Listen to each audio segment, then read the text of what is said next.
इन बच्चों का सिर्फ फायदा उठाया जाता है। छोटे बच्चे कुछ भी बुलवा लो, इनको ना दुनिया का पता, ना समाज का, ना छोटे बड़े का सम्मान।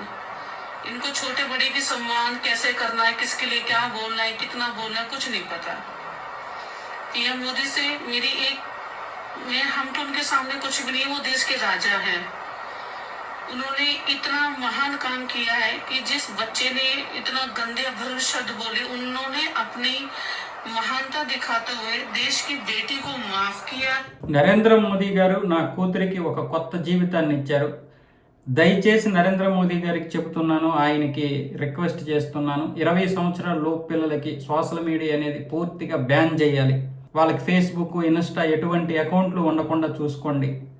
ఎందుకంటే నా కూతురు లాంటి పిల్లల్ని ఎంతోమంది ఉపయోగించుకుంటున్నారు, వాడుకుంటున్నారు. కొంతమంది వాళ్ళ స్వార్థం కోసం వాడుకోవడం వల్ల నా కూతురు అలా రెచ్చిపోయింది. తనకు కూడా ఏమీ తెలియదు. ఆ 15 సంవత్సరాల పిల్ల ఎవరు ఏది మాట్లాడితే అక్కడ రెచ్చిపోతుంటే ఇది కూడా రెచ్చిపోయి ఇష్టం వచ్చినట్లుగా మాట్లాడింది. ఒక దేశ ప్రధాని గురించి అలా మాట్లాడడం అనేది నేను కూడా సిగ్గుపడుతున్నాను.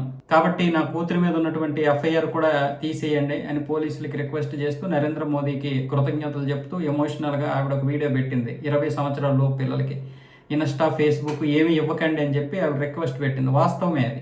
20 సంవత్సరాలు పిల్లలకి ఫేస్బుక్, సోషల్ మీడియాలో ఉన్నటువంటి ఏ ప్లాట్ఫామ్ ఇవ్వకూడదు. 18 సంవత్సరాల వరకైనా కనీసం ఇవ్వకూడదు. ఎందుకంటే వాళ్ళు ఏమీ తెలియకుండా ఇష్టం వచ్చినట్లుగా ఏదేదో పెట్టేస్తున్నారు. లైకులు రాకపోయినా సరే ఒక ఆత్మన్యూనత భావానికి లోనైపోయి కొంతమంది లైకులు రాలేదని ఆత్మహత్యలు చేసుకోవడం ఏంటో. కొంతమంది ఈ విధంగా వీడియోలు పెడుతున్నారు. కొంతమంది దాంట్లోనే అంటే లైకులు వచ్చే రాలేదో చూసుకోవడం, సమయాన్ని వృధా చేసుకుంటున్నారు. కాబట్టి వాస్తవంగా ఆవిడ అనేది మాత్రం, ఆ తల్లి అనేది కరెక్టే.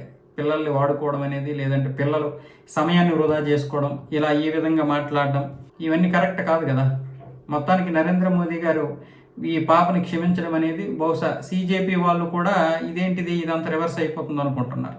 అందుకే ఇప్పుడు కొత్త రాగం. నరేంద్ర మోదీ గారు ఈ పాప క్షమాపణలు ఓకే, క్షమించేశారు, ఓకే. మరి పోలీసులు మహిళలు కొట్టారు కదా, మరి వాళ్ళకి ఎప్పుడు క్షమాపణలు చెప్తారని కొత్త రాగం ఎంచుకుంటున్నారు వాళ్ళు.